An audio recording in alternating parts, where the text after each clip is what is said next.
उनकी शुरुआत होती है अंटार्कटिक ओशन से। सर्दियों के मौसम में एक बहुत बड़ा शिप जमे हुए समुद्र के अंदर फंस चुका था। कैप्टन हर मुमकिन कोशिश कर रहे थे कि वो इस जहाज को और अपने सभी के सभी पैसेंजर्स को सेफली इस इलाके से निकाल दें, लेकिन ठंड बढ़ती ही जा रही थी और यहाँ जिंदा रहना पॉसिबल नहीं रहा था। तकरीबन ऐसे ही बर्फानी तूफानी रात में इन्हें किसी आदमी के चिल्लाने की आवाज आती है। वो मदद के लिए चिल्ला रहा था। कैप्टन अपने कुछ साथियों के साथ उसकी मदद के लिए यहाँ पहुंचे तो उस आदमी ने कहा, प्लीज या तो मुझे यहाँ से ले जाओ या मुझे मार दो, मुझे तड़पने के लिए यहाँ मत छोड़ना। उसकी हालत पर रहम खाते हुए कैप्टन उसे अपनी शिप के अंदर ले आते हैं, पर ऐसा करते ही इस शिप के पास एक मॉन्स्टर आ गया जो असल में उस आदमी के पीछे पड़ा था और उसी से बचने के लिए मदद मांग रहा था। इस टाइम बस इस मॉन्स्टर के भयानक हाथ और लंबा कद दिखाया जाता है और आते ही ये मॉन्स्टर इस शिप के लोगों पर हमला करना शुरू कर देता है। सभी उससे लड़ते हैं पर कोई जीत नहीं पाता। गोलियों का भी उस पर कोई असर नहीं हो रहा था। ये देखते हुए एक सोल्जर एक ताकतवर मिनी रॉकेट जैसे एक गन से उसके ऊपर हमला करता है, लेकिन मॉन्स्टर उससे भी नहीं मरता, बस इस शिप से नीचे गिर जाता है। उस समय आकर ये मॉन्स्टर अब इनके शिप को जोर जोर से हिलाने लगा था, जिससे शिप के अंदर काफी तोड़फोड़ हो रही थी और इन लोगों की जान खतरे में भी पड़ रही थी। ये देखते हुए ऊपर से कैप्टन उस मॉन्स्टर की पास वाली बर्फ पर कुछ जोरदार चीज मारते हैं, जिससे आसपास की बर्फ टूट जाती है और वो मॉन्स्टर उस ठंडे बर्फीले पानी में दफन हो जाता है। इन लोगों को लगा कि वो मॉन्स्टर अब मर गया होगा, पर ऐसा नहीं था। खैर अब सुबह भी हो जाती है और कैप्टन उसी आदमी के पास आते हैं जिसकी रात उन्होंने मदद की थी और वो पूछते हैं कि आखिर ये मॉन्स्टर तुम्हारे पीछे कैसे पड़ा था। ये सवाल सुनते ही वो आदमी अपनी कहानी सुनाने लगता है और ऐसे सीन्स पास्ट में चले जाते हैं। हम उस आदमी विक्टर का बचपन देखते हैं जिस टाइम वो 12 साल का था। विक्टर एक बहुत बड़े साइंटिस्ट का बेटा था और वो चाहते थे कि विक्टर भी एक साइंटिस्ट बने, एक बहुत ही अच्छा डॉक्टर बने। साथ ही साथ अपनी और अपने डैड की बहुत मेहनतों के बाद विक्टर साइंटिस्ट बन भी गया और वो भी बहुत छोटी उम्र में। लेकिन उनकी साइंस का कोई फायदा ही नहीं हुआ जब विक्टर ने देखा कि वो अपनी मॉम को नहीं बचा पाया। वो अपने डैड पर गुस्सा हुआ कि क्या फायदा इस साइंस का जिसकी वजह से हम अपनी माँ को नहीं बचा पाए। उसके डैड उसे समझाते हैं कि किसी इंसान को जिंदा करना हमारे बस में नहीं है और यहाँ से विक्टर की लाइफ का एक नया सफर शुरू हो जाता है। उसने ठान लिया था कि वो कोई ऐसा रास्ता जरूर निकाल कर रहेगा जिससे वो मरे हुए इंसानों को दोबारा जिंदा कर सकेगा। कोई ऐसा फॉर्मूला या कोई ऐसी टेक्निक ढूंढ ही लेगा जो उसके डैड को नहीं पता। सीन कट होकर हमें दोबारा प्रेजेंट का सीन दिखाया जाता है जहाँ पर वो मॉन्स्टर जो कि पानी के अंदर दबा हुआ था वो दोबारा उस पानी से निकल आता है। हैरानी की बात ये कि इतने ठंडे पानी के अंदर रहने के बावजूद उसे एक छींक तक नहीं आई थी। उसको दिखाने के बाद सीन्स दोबारा पास्ट में शिफ्ट हो जाते हैं जहाँ पर विक्टर अपनी कहानी सुना रहा था। विक्टर अपनी सोच पर काम करता रहा और इंसानों को जिंदा करने के तरीके ढूंढता रहा। सालों गुजर गए। जब विक्टर 30 साल का हुआ तो फाइनली उसने बिजली के जरिए इंसानों के ऑर्गन्स का इस्तेमाल करते हुए इंसान को जिंदा करने का तरीका ढूंढ ही निकाला। अपने एक्सपेरिमेंट को लेकर वो बड़े बड़े बिजनेसमैन की एक मीटिंग के अंदर गया। वहाँ उसने सबको दिखाया कि उसने एक आधे इंसान को एक मशीन के जरिए जिंदा कर दिया था। ये देखकर वहाँ के सभी लोग डर जाते हैं क्योंकि उन्हें लग रहा था कि विक्टर किसी इंसान को इस तरह जिंदा कर गॉड को चैलेंज देना चाह रहा है और अपने आप को गॉड समझ रहा है। वो विक्टर को ही बुरा भला कहने लग जाते हैं और फौरन उसे अपना ये एक्सपेरिमेंट बंद करने को कहते हैं, पर विक्टर वो एक्सपेरिमेंट बंद नहीं करता और अपने बनाए उस ह्यूमनॉइड की तरफ एक बॉल फेंकता है। वो ह्यूमनॉइड वो बॉल कैच भी कर लेता है और बोलता भी है। ये देखकर सब लोग डर जाते हैं और फौरन विक्टर को यहाँ से चले जाने को कहते हैं। कोई भी उसके एक्सपेरिमेंट पर पैसा लगाने के लिए तैयार नहीं था। उस समय विक्टर वहाँ से चला जाता है और उसका बनाया वो क्रिएचर दर्द में तड़पता रहता है पीछे। कुछ लोगों ने तो उसकी रिसर्च और कामयाबी से इसलिए मुंह मोड़ लिया था क्योंकि उन्हें लग रहा था कि अगर विक्टर की रिसर्च के बारे में लोगों को पता चल गया तो फिर कोई भी इंसान मरेगा ही नहीं और ये दुनिया ज्यादा इंसानों से भर जाएगी। उदास विक्टर यहाँ से चला जाता है और फिर विक्टर को बुलाता है एक बहुत बड़ा बिजनेसमैन। असल में मसला ये था कि इस बिजनेसमैन के पास पैसा बहुत था, बिजनेस बहुत था, पर उसकी अपनी जिंदगी बहुत कम रह गई थी। वो सालों से ही कोई ऐसा तरीका ढूंढ रहा था जिससे वो अपनी बीमारी को ठीक कर सके और अपनी लाइफ बढ़ा सके। और अब विक्टर को देखते हुए उसके एक्सपेरिमेंट के बारे में जानकर उसके अंदर भी उम्मीद जागी थी कि वो भी अपनी जिंदगी जी सकता है। वो बिजनेसमैन विक्टर से कहता है कि तुम्हें जितना पैसा चाहिए, जो जो चीजें चाहिए, दुनिया के जिस भी कोने से चाहिए, मैं तुम्हें सब ला कर दूंगा। तुम अपनी लैब बनाओ और अपना एक्सपेरिमेंट पूरा करो ताकि बाद में तुम मेरी जान बचा सको। विक्टर बहुत ज्यादा खुश था। वो अपने भाई विलियम के घर जाता है उसे ये खुशखबरी देने के लिए कि वो अपनी एक लैब बनाने वाला है। उसका भाई भी उसकी इस कामयाबी पर खुश होता है और यहीं पर विक्टर की मुलाकात होती है एलिजाबेथ से, विलियम की वाइफ से, जो विक्टर को समझाती है कि साइंस और गॉड के दरमियान में एक लाइन है। तुम साइंस के जरिए बस अपने एक्सपेरिमेंट पूरे करना, कभी भी अपने आप को गॉड मत समझ लेना। खैर विक्टर अब बहुत दूर एक ऐसी जगह पर चला जाता है जहाँ पर कोई भी उसके एक्सपेरिमेंट के बारे में जान न पाता। इस हवेली को वो आहिस्ता आहिस्ता से अपनी लैब में बदल देता है और चांदी के 2 बड़े बड़े एंटीनास भी मंगवाता है। वो जानता था कि उसे एक पूरे इंसान को जिंदा करने के लिए बहुत ज्यादा बिजली की जरूरत पड़ेगी और इतनी बिजली इस टाइम पर कोई बना नहीं सकता था और पूरे इंसान को जिंदा करने के लिए उसने आसमानी बिजली के इस्तेमाल का सोचा था। और ये चांदी के एंटीनास आसमानी बिजली को इकट्ठा करके उसके एक्सपेरिमेंट को ही पूरा करते और उसके बनाए इंसान को जिंदा कर देते। विलियम, उसकी वाइफ एलिजाबेथ, जो कि उस बड़े बिजनेसमैन की भतीजी थी, वो भी विक्टर का साथ देते थे। उन्होंने ही मिलकर विक्टर के साथ ये लैब कंप्लीट करवाई थी।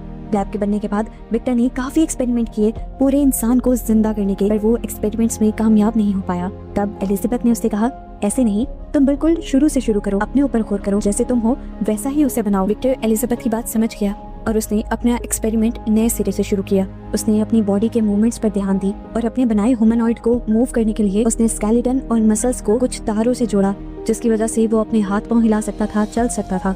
उसने अपने क्रिएचर के पूरे जिस्म में तारे बिछा दी। उसका स्ट्रक्चर पूरा करने के बाद अब विक्टर को जरूरत थी उसके अंदर सारे ऑर्गन्स लगाने की। अब वो विक्टर कहाँ से अरेंज करता? उन्हीं दिनों जंग भी चल रही थी। वो जंग के मैदान से बहुत सारी डेड बॉडीज उठा कर लाया और उन्हीं डेड बॉडीज के ऑर्गन्स निकालते हुए उसने बिल्कुल उसी तरह अपने ह्यूमनॉइड के अंदर वो ऑर्गन्स लगा दिए जैसे एक इंसान के अंदर लगे होते हैं। इस ह्यूमनॉइड को बनाने का प्रोसेस बहुत ही ज्यादा भयानक था। विक्टर ने एक एक डेड बॉडी काटी थी सही ऑर्गन्स ढूंढने के लिए। इस ह्यूमनॉइड के अंदर उसने किसी की आंख तो किसी का नाक लगाया था।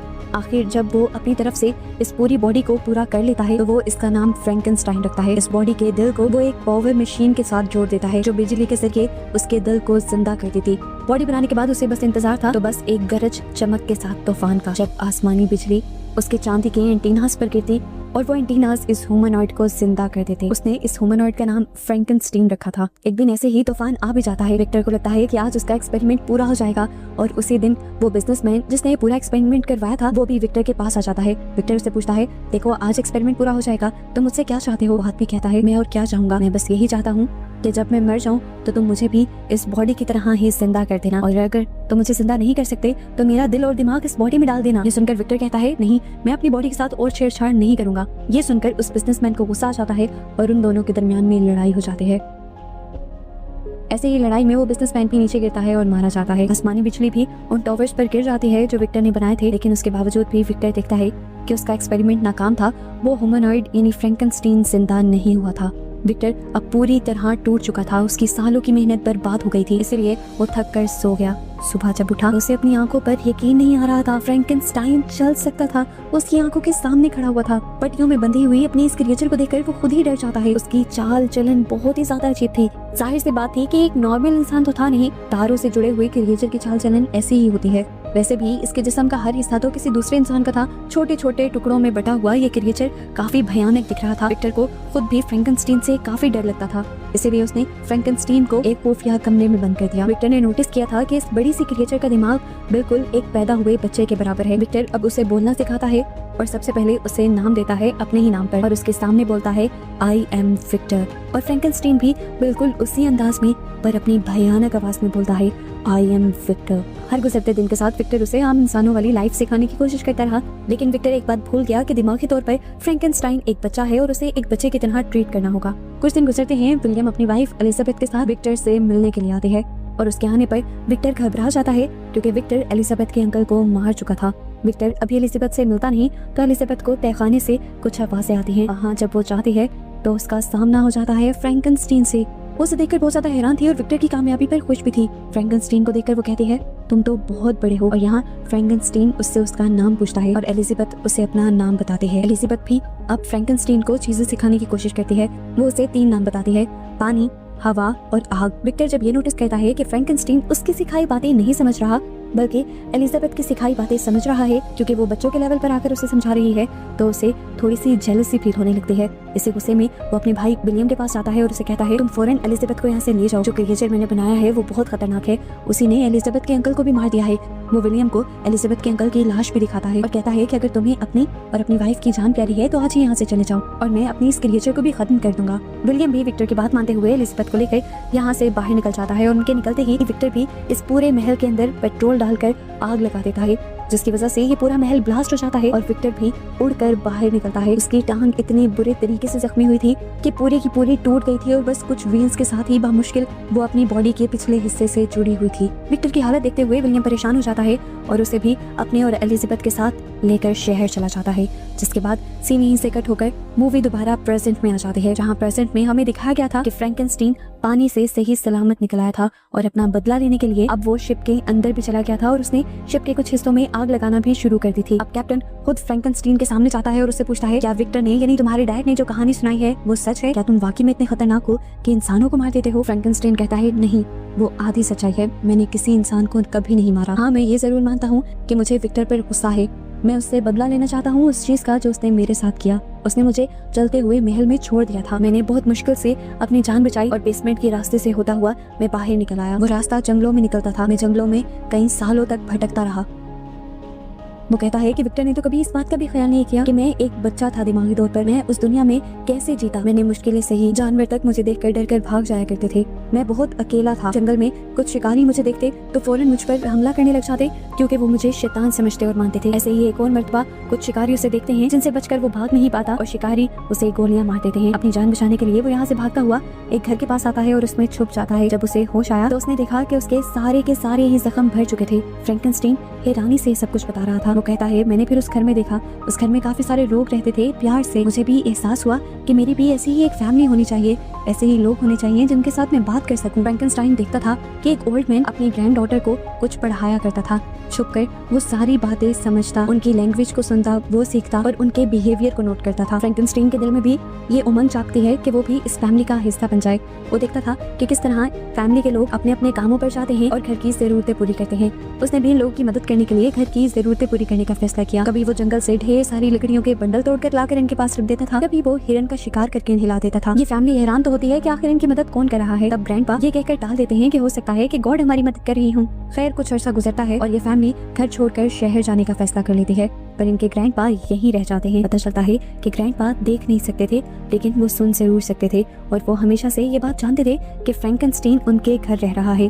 वो फ्रैंकेनस्टीन को एक इंसान ही समझते थे और वो ये भी जानते थे कि हमेशा से फ्रैंकेनस्टीन ही उनकी मदद किया करता था। उनकी फैमिली के जाने के बाद फ्रैंकेनस्टीन उनके सामने आ जाते हैं और ओल्ड मैन उसे अपने फैमिली मेंबर के तौर पर एक्सेप्ट कर लेते हैं। वो जितना अरसा फ्रैंकेनस्टाइन के साथ रहते हैं, फ्रैंकेनस्टाइन को इंसानों की तरह जीना सिखाते हैं, उसे पढ़ना सिखाते हैं और इंसानों वाले सभी काम करना सिखाते हैं। एक दिन फ्रैंकेनस्टीन सब कुछ सीख जाता है और ग्रैंडपा उससे बात कर रहे होते हैं। वो उससे पूछते हैं कि तुम कहाँ से आए हो? फ्रैंकेनस्टीन ये सवाल सुनकर चौंक जाता है क्योंकि इसका जवाब तो उसके पास भी नहीं था। ग्रैंडपा उसे समझाते हैं, तुम्हें कुछ तो याद होगा ना कि तुम आखिरी बार कहाँ पर थे? फ्रैंकेनस्टीन कहता है, हाँ, जहाँ से मैं आया था मुझे वो जगह याद है, मैं वहाँ पर जा सकता हूँ। ग्रैंडपा उसे समझाते हैं, तुम वहाँ पर जाओ, तुम्हें अपनी लाइफ के बारे में पता चलेगा। उनकी बात मानते हुए फ्रैंकेनस्टीन उसी लैब के पास आ जाता है जहाँ पर विक्टर ने उसे बनाया था। यहाँ पर उसे विक्टर के एक्सपेरिमेंट के बारे में पता चलता है और ये जानकर उसे हैरानी होती है कि वो पैदा नहीं हुआ था बल्कि बनाया गया था और उसे यहीं से विक्टर का एड्रेस भी मिलता है और वो सोच लेता है कि वो विक्टर के पास जाएगा और उससे रिक्वेस्ट करेगा कि वो उसी जैसा एक और क्रिएचर बना दे जिसके साथ वो इस दुनिया में रह सके, सरवाइव कर सके। अपने बारे में जानने के बाद वो फौरन ही ग्रैंडपा के पास जाता है उन्हें ये खुशखबरी सुनाने के लिए कि उसे अपने बारे में पता चल चुका है। पर वहाँ जाकर क्या देखता है कि भेड़ियों ने ग्रैंडपा पर हमला कर दिया था और ग्रैंडपा बिल्कुल मरने की हालत में थे। ये देखकर वो बिल्कुल टूट गया। उसने ग्रैंडपा से कहा, आप मर नहीं सकते, आप ही तो इस दुनिया में मेरे अकेले साथी हैं। इनकी बातों के दौरान ही यहाँ पर ओल्ड मैन के बेटे आ जाते हैं जो फ्रैंकेनस्टीन को एक मॉन्स्टर समझ लेते हैं और पीछे से ही उसके ऊपर शूट कर देते हैं। उनसे बचने के लिए फ्रैंकेनस्टीन भागता है और बाहर आ जाता है और ये आदमी उसके ऊपर इतनी गोलियां चलाते हैं कि आखिर वो गिर जाता है। इन्हें लगा था कि वो मर गया पर वो सिर्फ बेहोश हुआ था। अगले दिन उसे दोबारा होश आ गया, लेकिन अब ग्रैंडपा भी उसके वहाँ नहीं रहे थे, उनके बच्चे उन्हें यहाँ से ले गए थे। फ्रैंकेनस्टाइन अब जानता था कि उसे क्या करना है। उसे विक्टर के पास जाना था। विक्टर का एड्रेस उसे पहले ही मिल गया था। सफर तय करते हुए जब वो विक्टर के पास पहुंचा तो उसने देखा कि विक्टर और उसका भाई विलियम पार्टी कर रहे थे। ये देखकर उसे गुस्सा आ गया कि वो इस दर्द में जिंदगी गुजार रहा है और विक्टर अयाशी की जिंदगी जी रहा है। इस गुस्से में वो विक्टर पर हमला करता है और कहता है कि मैं तुम्हें मार दूंगा। विक्टर भी उससे कहता है, मैं यही चाहता हूँ कि तुम मुझे मार दो, मुझे अफसोस है अपने पर कि मैंने तुम जैसी भयानक क्रिएचर को बनाया। मैं तो उस दिन से पछता रहा हूँ जिस दिन से मैंने तुम जैसे मॉन्स्टर को बनाया। फ्रैंकेनस्टीन उससे कहता है, मैं मॉन्स्टर नहीं हूँ, पर विक्टर उसकी बात नहीं सुनता और उसके ऊपर गोली से हमला करने ही वाला होता है। पर एलिजाबेथ फ्रैंकेनस्टीन के सामने आ जाती है और फ्रैंकेनस्टीन की गोली अपने ऊपर खा लेती है। फ्रैंकेनस्टीन एक मर्तबा दोबारा टूट गया था क्योंकि ग्रैंडपा और एलिजाबेथ ही थे जो उसे इंसान समझते थे। दुख में एलिजाबेथ को गोद से उठाए वो पार्टी में से बाहर निकल जाता है। घर पर अपनी वाइफ के मरने की वजह से विलियम भी सदमे में आ चुका था। वो विक्टर से कहता है कि तुमने सब बर्बाद कर दिया। हालांकि विक्टर उससे माफी भी मांगता रहा लेकिन फिर भी विलियम उसे अपने घर से निकाल देता है। विक्टर को अब फ्रैंकेनस्टीन पर बहुत ज्यादा गुस्सा आ गया था कि उसकी वजह से उसके भाई की लाइफ बर्बाद हो गई। बदला लेने के लिए वो दोबारा फ्रैंकेनस्टीन को ढूंढते हुए उस तक पहुंचता है और गुस्से में जाकर उसकी नाक उतार देता है। विक्टर उससे कहता है कि मैं तुमसे अपना बदला लेकर ही रहूंगा। फ्रैंकेनस्टीन कहता है, अच्छा अगर तुम मुझसे अपना बदला लेना चाहते हो तो मुझे ढूंढ लेना। ये कहकर वो वहाँ से चला जाता है और ऐसे ही सालों गुजर जाते हैं। काफी सालों तक विक्टर भी फ्रैंकेनस्टीन का पीछा करता रहा, कई ऐसी चीजें लेकर जिससे वो फ्रैंकेनस्टीन को मार सकता था। एक दिन फ्रैंकेनस्टीन खुद उसके सामने आ गया और उसने कहा, आखिर क्या है तुम्हारे पास मुझे मारने के लिए? लाओ मुझे दो, मैं खुद अपने आप को मारूंगा, लेकिन अगर मैं ना मरा तो मैं तुम्हें मार दूंगा। विक्टर फ्रैंकेनस्टीन के हाथ में डायनामाइट पकड़ा देता है, यानी बॉम्ब पकड़ा देता है, जिसकी वजह से फ्रैंकेनस्टीन ब्लास्ट हो जाता है, पर हमेशा की तरह मरता नहीं और कुछ अरसे बाद जिंदा हो जाता है। और उसके बाद से ही अब वो विक्टर के पीछे पड़ चुका था, क्योंकि अब अपने कहे के मुताबिक उसने विक्टर को मारना था। वो जब विक्टर को टॉर्चर कर रहा था, जब उसे मार रहा था, तभी तो विक्टर ने मदद के लिए कैप्टन और उसके लोगों को बुलाया था। ये वही सीन था जो हमें मूवी के स्टार्ट में दिखाया गया था। प्रेजेंट में फ्रैंकेनस्टीन ही कैप्टन और विक्टर को ये सारी कहानी सुना रहा था। वो विक्टर से कहता है, मैं आपसे ज्यादा कुछ नहीं चाहता था, दिल से आपको मारना भी नहीं चाहता था, बस शुरू में मैं इतना ही चाहता था कि आपको ढूंढूं और आपसे कहूं कि मेरे जैसा एक और बना दो जिसके साथ मैं जिंदगी गुजार सकूं। उसकी ये बात सुनकर विक्टर की आंखों से आंसू आ जाते हैं और वो फ्रैंकेनस्टीन से माफी मांगता है कि मैंने तुम पर एतबार नहीं किया जिसे मैंने खुद बनाया था। विक्टर की हालत काफी खराब थी, वो मरने वाला था, पर मरने से पहले वो फ्रैंकेनस्टीन को कहकर जाता है कि तुम्हें जीना होगा मेरी जगह पर और मुझे माफ भी करना होगा। फ्रैंकेनस्टीन भी यहाँ पर विक्टर को माफ कर देता है और उनकी इस एंडिंग को देखकर शिप के सभी लोग रोने लग जाते हैं। आखिर फ्रैंकेनस्टीन शिप से उतर जाता है और उनकी इस शिप को इस बर्फानी तोते से आजाद करवाते हुए समुद्र में भी भेज देता है। सभी लोग इस तरह आजाद हो जाते हैं सिर्फ और सिर्फ फ्रैंकेनस्टीन की वजह से। आते हुए सभी फ्रैंकेनस्टीन की तरफ हाथ हिलाते हैं। फ्रैंकेनस्टीन इंसानों को एक और मर्तबा अपने से दूर जाता देखते हुए दुखी था, पर अब उसने ठान ली थी कि वो ये जिंदगी अकेले ही गुजारेगा।